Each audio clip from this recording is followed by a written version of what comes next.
it's 2025 and we are testing the Tata Harrier. And you must be thinking, why are we doing that? Because the Harrier is already launched. What is new about this? But this very car that you see over here gets a petrol engine now. Yes, Tata has now put a petrol engine, a turbo petrol engine in the Harrier as well as in the Safari. So this is the same engine, the 1.5 litre turbo petrol engine that you get on the Sierra, but this thing produces higher power and higher torque. It's tuned differently. So hi guys and welcome to Drive Spark. I'm Promeet and what you see over here is the Tata Harrier petrol, the turbo petrol variant. And let's quickly start this video and I'll tell you everything you need to know about this SUV.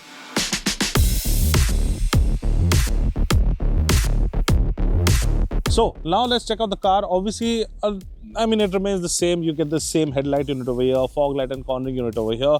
The connected DRL, you get this flat kind of a grille that has this brushed aluminium finish. There's no chrome at the front of the car except this logo that you see over here. Plus the camera that you see over here now has got a feature. Not only this, but the camera at the rear as well. Both the cameras have got washers now, so you'll get better visibility if you are doing some off-road. And if there's muck stuck to it, well, obviously you can wash the camera. From inside there's a button, so both the cameras will be clear, and you obviously have cameras on either sides as well. Now if we move on over here, again nothing major has changed on the front end. Now if you move on, you get the same body cladding, same kind of alloy wheels that are finished in this gloss black. These are 18-inch alloy wheels, and you can see you get the Harrier badging right over here.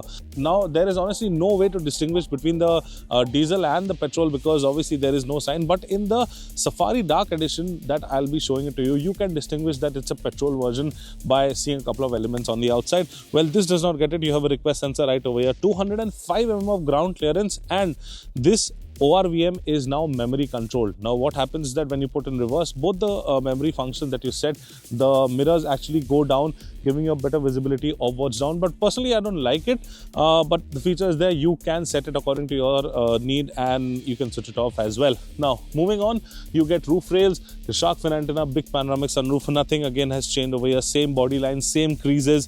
If you move to the back over here, again you get the same wrapped around tail light that again features a connected LED bar, and yeah, you have your lights over here as well, the reverse light and some reflectors right over here. So again, that's the rear end.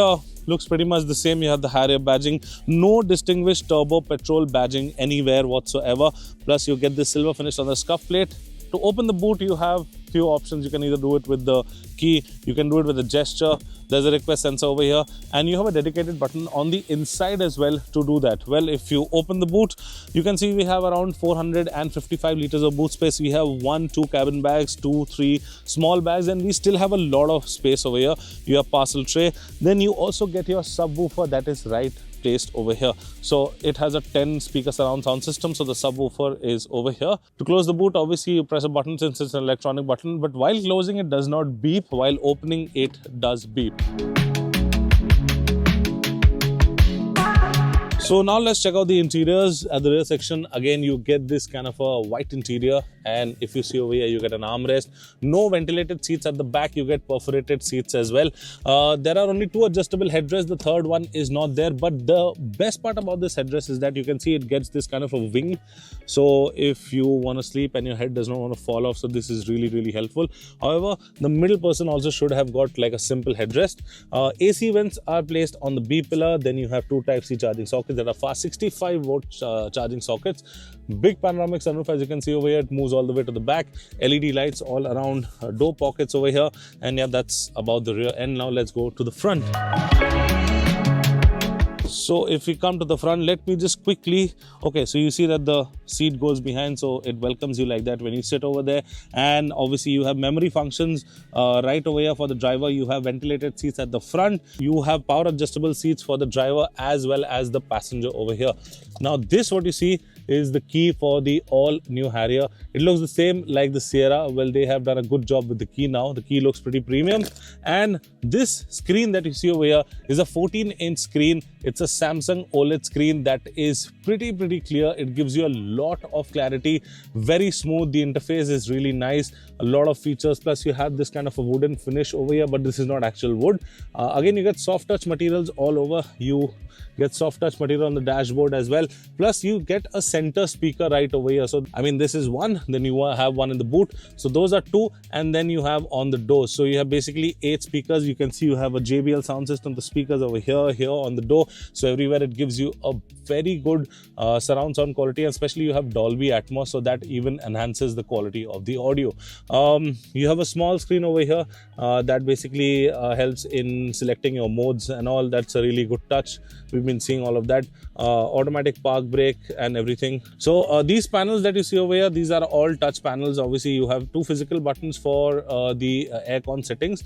Rest everything is touch. This is the place where you can open the boot to lock and unlock the car, and your hazard button. Steering remains the same. You have the same instrument cluster over here. Start stop button is right over here, and you have the illuminated Tata logo right up front. So yeah, this was the front section of the car, and I think apart from the screen, rest of the things kind of remain the same. And you also have an digital IRVM. Well, obviously you can see a lot of things, and if you notice over here, like this thing gets a camera right over here. So basically it can record things. It can act as a dash cam as well. So you have camera at the back, you have camera at the front, and obviously the camera at the back gets a washer as well. So just in case if it's dirty, as I mentioned at the front, you can wash the camera at the back and get a clear view of it. So yeah, that sums up the cabin space of the all new Harrier.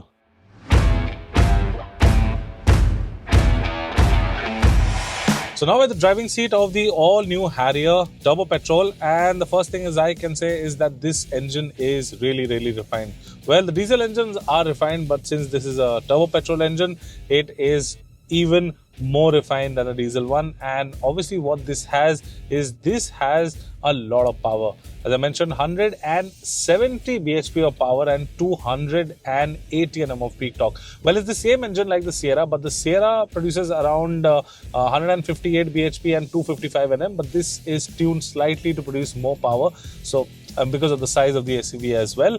So this is a little more powerful. You have 2 drive modes. Actually, you have 3 drive modes. By default, it will be in normal mode. You have Sport and Eco, and then you have a multi-terrain mode as well that alters the traction control.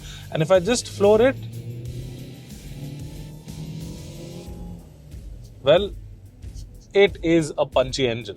Well, I would say rest the components remain the same. The suspension, the steering, it remains the same. Steering hardens up when you put sport modes, and I think it just reduces the stiffness when you're at eco. Well, apart from that, rest remains the same. Suspension also, the tuning is almost the same. There's nothing been changed. And just look at this. This thing just flies. Triple digit speeds, not a problem whatsoever for this car, because this is a damn powerful engine, I must say. 170 bhp is no less power, and if you're doing some mild off-roading as well, I think this amount of power is more than adequate. This is not a 4x4, this is a front wheel drive. There might be a 4x4 in this as well, in the petrol engine, but let's see. Who knows if it'll come and when it'll come. So guys, this was the all-new Tata Harrier, the 1.5-litre turbo petrol engine. I think it's a fantastic car, good handling car, and now it has got even more power with it. So guys, this was the all-new Tata Harrier, and I think the car from the outside remains the same. On the inside also, a couple of changes are there. Well, overall, the biggest change, as you all know, is under the hood. More powerful, better engine, better mileage. Prices are not yet out, but I think this is a really refined engine compared to the diesel one. Obviously, the diesel one is a little bit of a clutter. Again, it's a good mile munching machine, but this one is a lot smoother, a lot more refined. So I think, guys, that was my take on the Tata Harrier turbo petrol variant. I leave it up to you all in the comment section to let us know what is the best thing that you liked about the car. And if you need to know anything else, mention down in the comment section and we will get back to you on that. Until then, I'm Promit signing out. See you next time. Thank you so much for watching. Take care, be safe and drive safe.